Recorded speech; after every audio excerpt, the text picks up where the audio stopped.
Hola a todos, hoy nuestro equipo les va a hablar acerca de un derrame de un producto de Pemex. En este proyecto les vamos a hablar un poco acerca de las generalidades de los hidrocarburos y del agua. Los hidrocarburos son un conjunto de compuestos que están hechos simplemente de hidrógeno y carbono.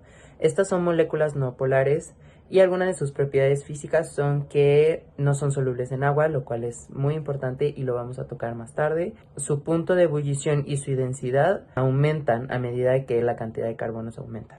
Y algunas de sus propiedades químicas es que puede tener combustión tanto completa como incompleta, pirólisis y halogenación. Por otro lado, el agua es un compuesto hecho por 2 átomos de hidrógeno y 1 de oxígeno, lo que lo hace una molécula polar debido a sus diferencias de cargas. Algunas de sus propiedades físicas son que su punto de ebullición es a 100 grados Celsius, su punto de congelación es a 0 grados Celsius, no tiene olor ni sabor ni color. También tiene una tensión superficial muy alta y tiene capilaridad, lo que le permite subir por pequeños tubos. Y algunas de sus propiedades químicas son que tiene un pH neutro de 7, es el solvente universal y al tener diferencia de cargas suele unirse con otras moléculas haciendo puentes de hidrógeno. Ahora que ya te expliqué las generalidades de nuestros dos protagonistas, veremos cómo actúan entre ellos juntos. Imaginemos como si esta agua fuera el mar y el aceite que voy a agregar más tarde va a ser el petróleo. En este caso,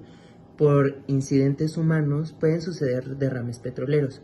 Por ejemplo, el derrame de este ducto o barcos que transporten petróleo, sucedan errores y se derramen. El aceite, que en este caso representa el petróleo, y el agua no son miscibles entre sí. Esto es por diferentes factores. Por ejemplo, su densidad o que el agua, al ser un compuesto polar y el petróleo un compuesto no polar, hacen que no se puedan disolver en uno ni el otro. Hay varios métodos en los que se puede separar los hidrocarburos del agua. Por ejemplo, poniendo barreras de contención alrededor del petróleo y posteriormente recogerlo. Para recogerlo también existen los skimmers, que mediante una bomba succiona el petróleo y lo pasa a unos tanques flotantes. A pesar de que cada vez hay más avances para recoger el petróleo derramado en el agua, aún así el daño ecológico es enorme y sobre todo la flora y fauna es la que está sufriendo las consecuencias. La mayoría de los seres vivos que habitan ahí mueren por la intoxicación o envenenamiento debido a los componentes tóxicos del petróleo. También el petróleo hace que se genere una capa por encima del agua, lo cual impide que los rayos de luz solar no pasen esta capa e impide la fotosíntesis. Esto hace que se modifique todo el ecosistema, cambiando incluso sus cadenas alimenticias. Además, las comunidades alrededor del derrame petrolero son bastante afectadas, debido a que el agua que usan para sus actividades cotidianas y vivir básicamente es contaminada. Esto irrespeta su derecho a tener acceso a agua limpia y potable y a tener un medio ambiente sano en el que puedan vivir. Esto nos demuestra que deberíamos de dejar la dependencia de los hidrocarburos y apostar por energías más sustentables.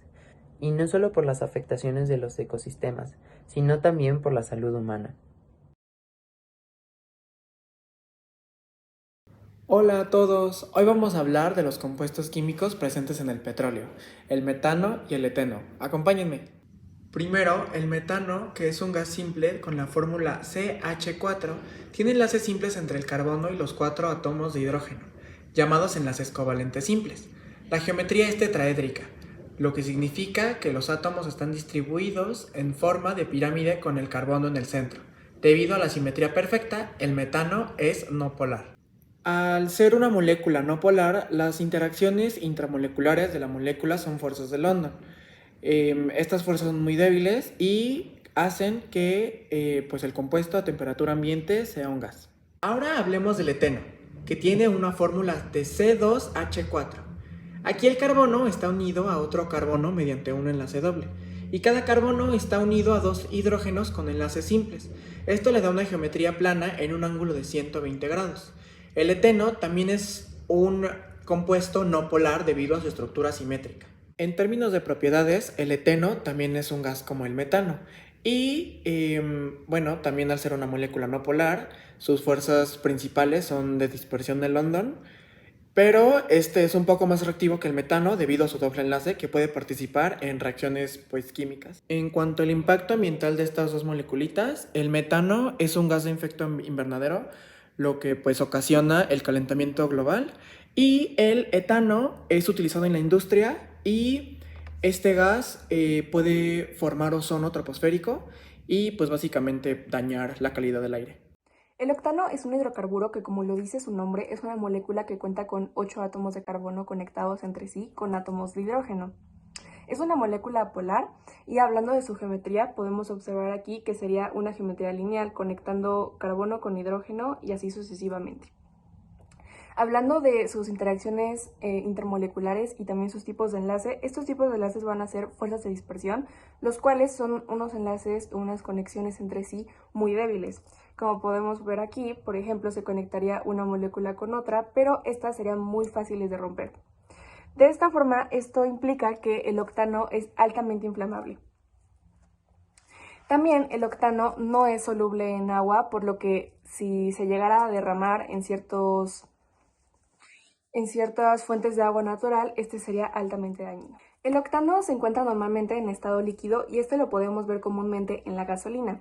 En la gasolina se refiere como octanaje, lo cual es la medición de hasta qué grado de resistencia tiene este compuesto para no detonarse con el proceso que llevan los carros para generar el combustible de los motores. Hablando del medio ambiente, el octano se extrae principalmente del petróleo crudo, pero justamente esta extracción cuesta muchísima cantidad de energía y recursos, por lo que estas emisiones provocadas por el proceso para extraerlo contaminan muchísimo, generando así gases de efecto invernadero y propiciando obviamente el calentamiento global. El benceno es una sustancia química líquida que también podemos encontrar naturalmente en el petróleo crudo. Esta es una molécula apolar y que cuenta con una geometría hexagonal, lo que significa que está en forma de hexágono y que cada carbono se conecta a otro, conectándose también a hidrógenos, lo cual lo hace un hidrocarburo. Hablando de fuerzas o interacciones intermoleculares, este cuenta con fuerzas de dispersión, las cuales, como ya dije, son tipos de enlace muy débiles. El benceno es altamente inflamable y también muy volátil a las condiciones naturales que tenemos en nuestro medio ambiente. Por lo mismo de sus interacciones intermoleculares débiles, al momento de interactuar con demás gases o sustancias en nuestro medio ambiente, naturalmente, estas se rompen, lo cual hace muy volátil al benceno, provocando que sea altamente tóxico. Hola, pues bueno, seguimos con la parte del hexano. Bueno, el hexano principalmente tiene una polaridad no polar. ¿A qué vamos con esto? Pues bueno, el hidrocarburo hexano es un hidrocarburo lineal compuesto de 6 átomos de carbono y 14 de hidrógeno. Pues bueno, la clave aquí del por qué es una molécula no polar es principalmente por los enlaces entre carbono e hidrógeno, los cuales contienen una diferencia de electronegatividad pues mínima, lo que significa que no se forman polos de carga dentro de la molécula. Una vez sabiendo que es una molécula no polar, seguimos con la parte de fuerzas intermoleculares, ¿verdad? Pues bueno, principalmente las fuerzas intermoleculares presentes en el hexano son las fuerzas llamadas de London o fuerzas de dispersión de London. Y estas que tiene que ver, pues bueno, son las fuerzas más débiles entre moléculas y son características de los compuestos no polares. Aunque son débiles, son suficientes para mantener el hexano en estado líquido a temperatura ambiente. Ahora, seguimos con la parte de la interacción con el agua. Pues bueno, el hexano, sabemos como no es polar y el agua es polar, pues hace que estos dos líquidos no se mezclen bien. Porque en lugar de disolverse, el hexano tiende a flotar sobre el agua debido a su menor densidad. Vaya, este fenómeno es un claro ejemplo del principio lo similar disuelve a lo similar. En este caso, lo polar disuelve a lo no polar y lo polar disuelve a lo polar. Seguimos con la parte de enlaces y su geometría. Tiene unos enlaces principalmente covalentes simples, no polares, obviamente, formados entre los átomos de carbono y los átomos de hidrógeno. Pues bueno, principalmente cada átomo de carbono adopta una geometría tetraédrica, obviamente haciendo que esta molécula sea muy flexible, siendo de manera y una geometría lineal muy flexible, principalmente por la unión de carbono entre carbono. Ahora, seguimos con la parte de la solubilidad. Pues bueno, ¿y qué pasa con la solubilidad del hexano? Pues bueno, el hexano es insoluble en agua, pero se disuelve fácilmente en solventes orgánicos no polares, como otros alcanos, como éteres y como el benceno principalmente. Ahora, seguimos con la parte que nos interesa, la toxicidad. ¿Y qué pasa principalmente con la toxicidad? ¿Por qué es tan importante? Pues bueno, principalmente la toxicidad del hexano es un punto crítico. Regularmente presenta una toxicidad aguda y principalmente por la inhalación, ya que puede llegar a afectar gravemente al sistema nervioso periférico central, resultando en síntomas como la debilidad muscular, el entumecimiento y en casos extremos, incluso la parálisis. Además, el hexano puede irritar tanto la piel y los ojos, y su manejo requiere precauciones debidamente estrictas. Seguimos con la parte del impacto ambiental. ¿Por qué es tan importante saber esto? El hexano puede ser liberado al ambiente durante su producción y uso. En el aire contribuye a la formación del smog fotoquímico. ¿Esto qué produce? Pues bueno, es una parte de la contribución de la parte del ozono troposférico. Ahora, por su parte, si llega al agua, esta tiende a flotar y puede causar daños a la fauna acuática. Aunque el hexano se degrada relativamente rápido en el ambiente, su toxicidad y volatilidad lo convierten en un contaminante últimamente peligroso que requiere un manejo adecuado para evitar daños ambientales. Pues bueno, ¿y para qué es importante saber todo esto sobre estos compuestos hidrocarburos? Pues, como sabemos, los hidrocarburos presentes tanto en el petróleo como en otros combustibles, pues son esenciales para la economía global, ¿verdad? Pero también pueden causar desastres ambientales cuando se derraman en el agua, tal como pasó en la situación problema. Pues bueno, aquí es donde entra la parte de la solución de la presencia de hidrocarburos en el agua. Para esto existen diferentes tecnologías y métodos para abordar este problema, en los cuales mi equipo y yo pensamos y abordamos, y esta es la solución que podemos plantear para este problema. Pues bueno, la primera tecnología que nosotros tenemos en mente es la contención inmediata.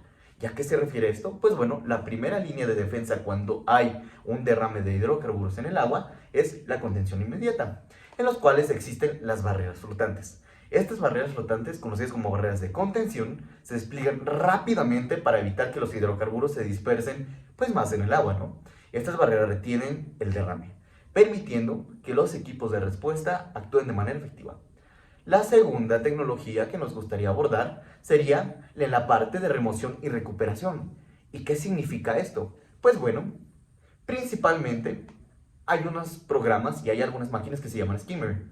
Pues bueno, los skimmer son dispositivos que recogen el petróleo de la superficie del agua, mientras que los camiones de aspiración succionan los hidrocarburos para su posterior tratamiento. Estos métodos son fundamentales para minimizar la contaminación y reducir el impacto ambiental. También tenemos la parte de uso de absorbentes y disperantes. Por ejemplo, tenemos absorbentes colocados en el agua. Principalmente se emplean productos químicos que rompen los hidrocarburos en gotas más pequeñas, acelerando su dispersión y degradación natural. Sin embargo, el uso también de estos dispersantes debe ser cuidadosamente controlado debido a su posible impacto en la vida marina. Por lo que para nosotros no es tan factible, pero es una tecnología que merece ser mencionada. Y la que nos interesa principalmente, es la parte de bioremediación.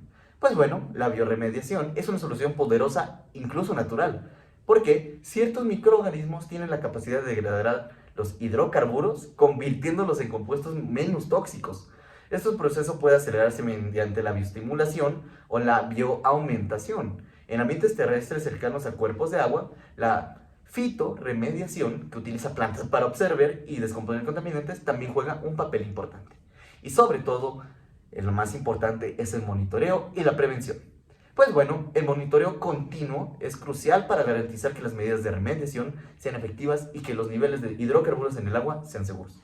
Además, la implementación de regulaciones estrictas y planes de emergencia bien desarrollados son fundamentales para prevenir futuros derrames y proteger nuestros ecosistemas acuáticos.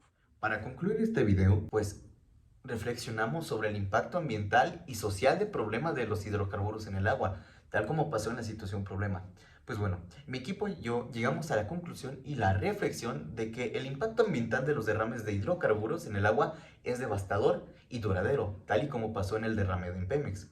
Estos contaminantes afectan gravemente a los ecosistemas acuáticos, destruyendo hábitats e incluso poniendo en riesgo la vida de innumerables especies. La contaminación por hidrocarburos también tiene efectos en cadena de la biodiversidad, afectando no solo a la fauna y flora acuática, sino también a las comunidades humanas que dependen de estos ecosistemas para su sustento, alimentación y bienestar. Y también coincidimos de que el derecho al agua y un medio ambiente sano es fundamental y está reconocido en diversas legislaciones nacionales e internacionales. Sin embargo, en muchas ocasiones estos derechos no se respetan adecuadamente en contextos de contaminación por hidrocarburos. La falta de medidas preventivas, la respuesta inadecuada a los derrames y la demora en la remediación pueden indicar un incumplimiento de estos derechos, ¿verdad? Cuando una comunidad se ve afectada por la contaminación de sus fuentes de agua, su derecho al agua limpia y segura está siendo vulnerado. Del mismo modo, un medio ambiente sano es esencial para la salud y el bienestar de las personas. Y la destrucción de ecosistemas por hidrocarburos es una clara violencia y violación de este derecho. En resumen, aunque se ha desarrollado tecnología y estrategias para abordar la contaminación por hidrocarburos, la prevención y la remediación efectiva deben estar acompañadas por un compromiso firme de respetar y proteger los derechos humanos fundamentales. Las comunidades afectadas no solo necesitan acceso a soluciones tecnológicas, sino también a justicia, reparación y garantías de no repetición sobre estos problemas. Por lo cual es importante de que también haya un compromiso tanto tecnológico como humano. Hasta luego.